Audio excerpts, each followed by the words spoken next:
Magandang buhay! Are you ready to watch, listen, and learn? If you're ready, let's get started.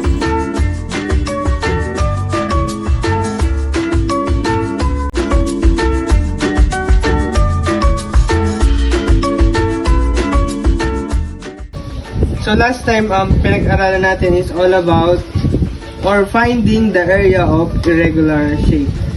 So sabi natin nung nakaraan, pwede natin hatiin yung irregular shape vertically and horizontally.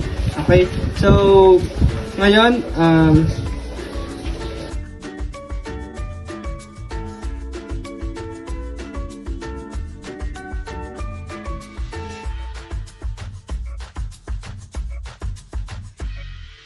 so now, try natin ngayong sagutan yung example na nandito. So, sa tingin niyo ano yung cut na gagamitin natin para makuha yung or makabuo ng figure?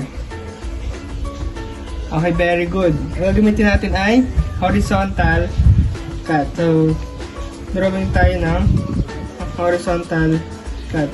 So now, nagawa na ba tayo ng meron na ba tayo na buong figure? Okay, meron na.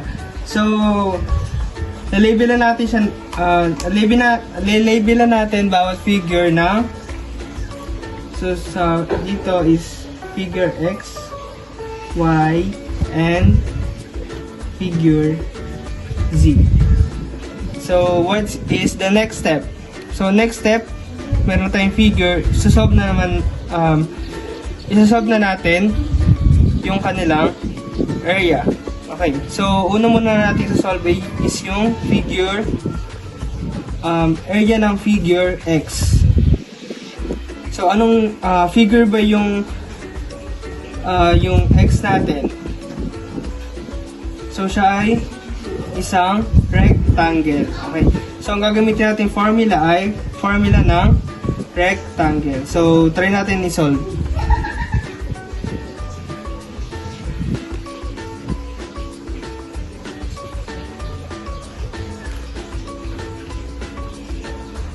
So, ang formula ng rectangle ay L times width. Okay? So, ano yung length natin?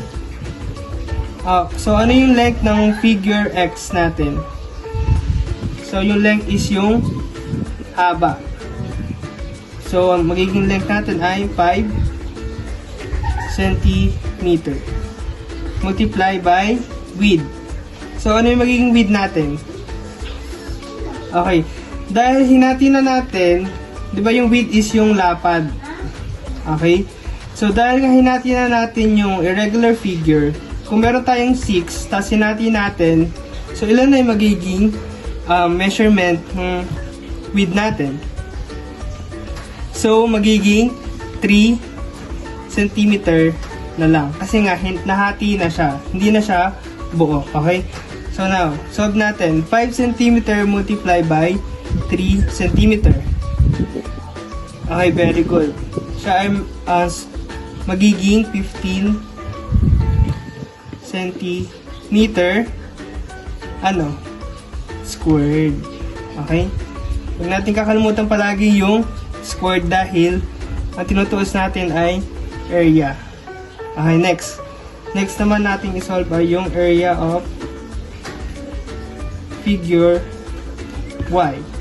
So, anong figure ba yung Y natin? So, siya ay square. So, gagamitin natin formula ay formula ng square, syempre. So, ang formula ng square natin ay S squared. Okay? So, substitute natin. So, ang measurement ng figure Y is 4 cm. Okay? So, solve natin. And substitute muna pala. So, 4 cm squared. Next is, breakdown natin or gagawin nating specific. So, magiging 4 cm multiply by 4 centimeter. Then 4 centimeter multiply by 4 centimeter equals to 16 centimeter squared. So next naman is yung area of figure Z. So katulad lang siya ng figure Y. So pwede natin siyang kopyahin na lang. Pero syempre, solve pala natin. Then, formula ng square is area equals side squared. So substitute natin yung given. 4 centimeter. Then break down. Multiply by 4 centimeter equals to 16 centimeter squared. Okay? So, pagkatapos natin makuha yung area ng lahat ng figure, ano yung last step na gagawin natin?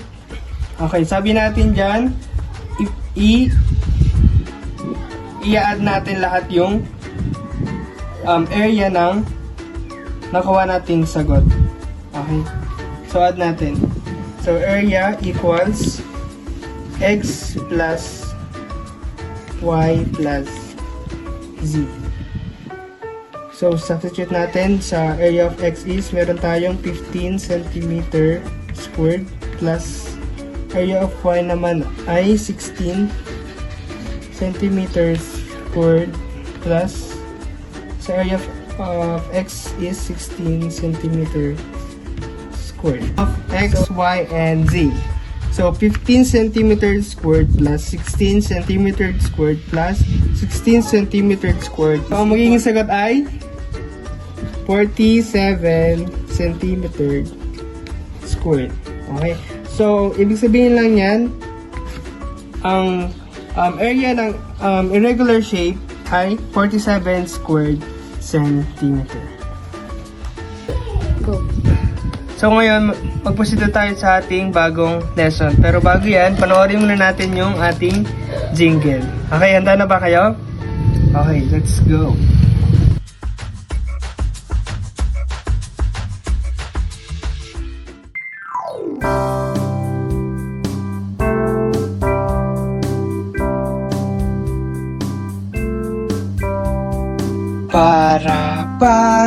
Parallelogram.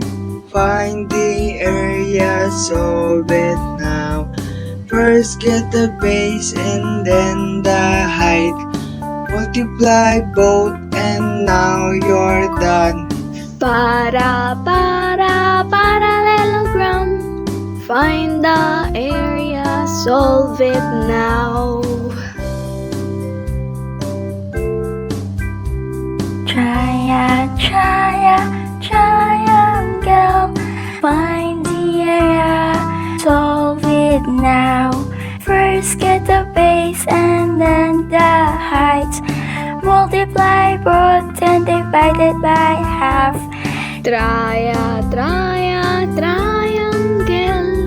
Find the area, solve it now.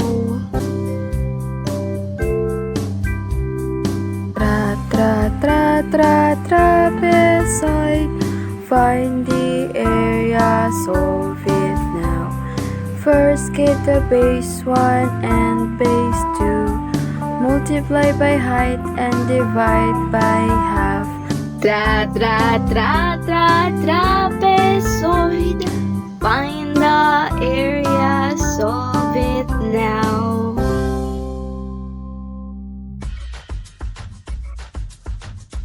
Ay pag-aaralan na natin ay bagong lesson, which is yung module 2. Ang lesson natin ngayon is finding the area of a parallelogram. So bago tayo mag-start, tingnan muna natin yung figure na nandito sa yung figure na naka-drawing dito. So ito ay isang example ng parallelogram. Ang parallelogram ay parang square na nakalihis. Okay? So, sabi dito, finding the area of a parallelogram. So, para natin makukuha yung area ng parallelogram. Okay, so balikan natin yung jingle natin. So sabi sa jingle natin, ang para makuha yung area ng parallelogram ay anong unang gagawin ay hanapin natin yung base. Okay, yung base ng figure natin. So ano ba yung base ng figure natin dito? Okay, very good. Ang base natin dito ay 5 cm. Okay, next naman is hanapin naman natin yung height. Okay, ano ba yung height? So yung base natin ay ito. Okay, yung ilalim. So yung height naman ay yung taas. So ito yung magiging height natin. So ano ngayon yung measurement nung height natin? Okay, very good. Ang ating height ay 8 cm. Okay, so after natin makuha yung base and height, syempre meron tayong formula na gagamitin.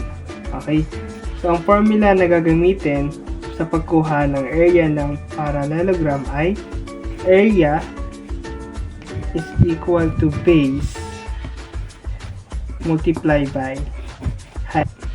Okay, after natin makuha yung formula, substitute naman natin yung given numbers. Okay, so ilan yung measurement ng base natin? Okay, 5 cm. Yung height naman is 8 cm. So after nyan, tutusin na natin. Okay, so 5 cm multiplied by 8 cm is equal to 40 cm. Okay, lagi natin huwag kakalimutan yung squared kasi ang kinukuha natin ay area. So meron na tayong 40 cm squared. So ang area ng given parallelogram dito ay 40 cm squared. So let's have another example. So unang gagawin, hanapin muna natin yung base and height. So dito sa given example, ano yung base natin? Okay, yung base natin is ito. So equivalent ng base natin dito ay 8 cm. At yung height naman is yung taas. Okay? Ang equivalent naman ng height dito is also 8 cm. Okay. So, ang formula natin para sa parallelogram, ang area ng parallelogram ay A area equals base multiply by height. So, substitute na natin kasi meron na tayong given numbers. So, base natin is equals to 8 cm at yung height naman natin is equals to also 8 cm. So now multiply natin. 8 cm multiply by 8 cm is equals to 64 cm squared. Okay, laging may squared. So, ganoon na siya kasimple para makuha natin yung area ng parallelogram. For your practice, let's answer this activity.